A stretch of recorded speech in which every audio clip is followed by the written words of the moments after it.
Hello and welcome to this Affinity Photo tutorial.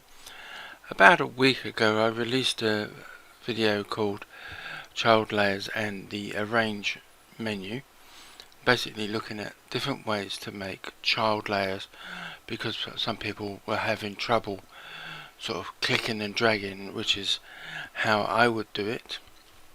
And I was saying that you can use the Arrange menu and you can use like the move inside options or the options here, the insertion behind, top and inside.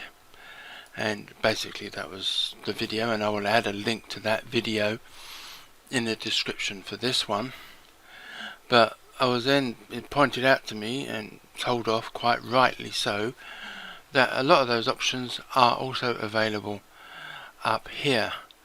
Now, in my defense, I'm so used to just clicking and dragging to make sort of child layers and what have you, that I've over time I've just forgotten that these are up there. They're just part of the interface and I never pay too much attention to them. But these are here, and it's probably a lot easier than going to the Arrange menu. And the ones we're looking for are these, well, mainly are looking for is the insert behind, insert at top of layer and insert inside the selection. And this is probably the main one for the making child layers. Now, although this has got a number 1 on it, just assume it's like your picture and you want to add an adjustment to it, and you know what that adjustment's going to be. So I'm just going to use the recolor option. If you click on this square first and make sure that the layer that you want it to be inserted into is highlighted, then the next thing you do, which in my case is add a recolor adjustment, that recolor adjustment will be a child layer of the layer that I selected. So I could then recolor that if I want. So like similarly, if I highlight the top layer again, so the other options you got here is like insert at top and insert behind. So if I click on insert behind, I'm going to add a new layer. Now technically when you add a new layer it will automatically put it at the top, but by clicking on that first and then adding a new layer, it has put that new layer at the bottom. So if I just add another number, so that's number 2.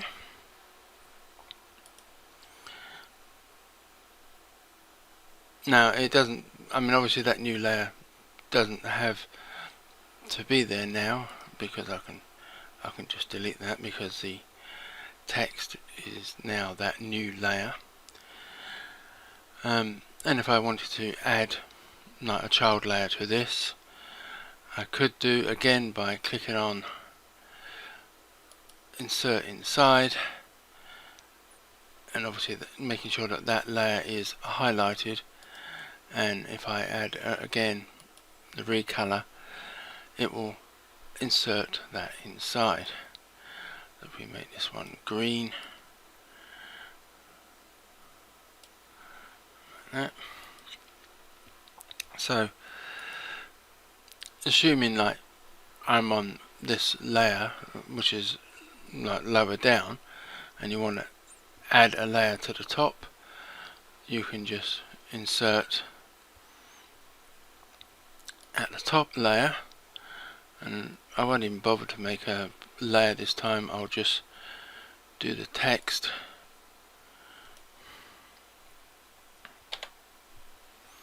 and you can see that has put that at the top, even though I was down here in the layer stack when I did it.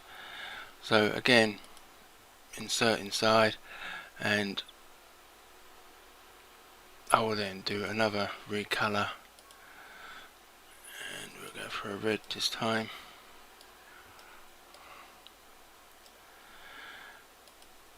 So if I shut those down, there's just the 3 layers there.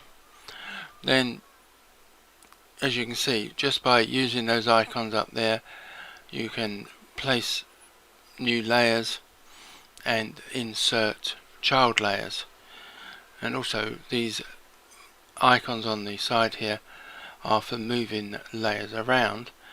So at the moment I've got 3, 1, 2, and I want that 3 at the bottom. But obviously I could just click and drag it down. But if you highlight the layer, then you got like move to the back, which is the option I want. But there's also, you can move it back just 1 step. You can move it, well, you can't at the moment because it's at the top, but move forward 1 step and move to the front.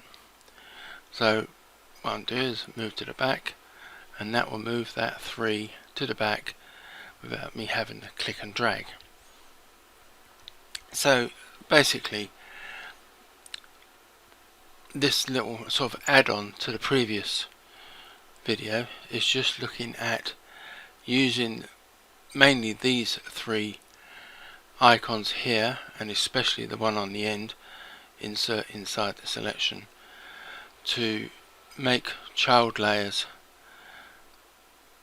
if you know what your next step is going to be and you want it to be a child layer of a certain layer. So basically that is it. Thank you for watching, and goodbye.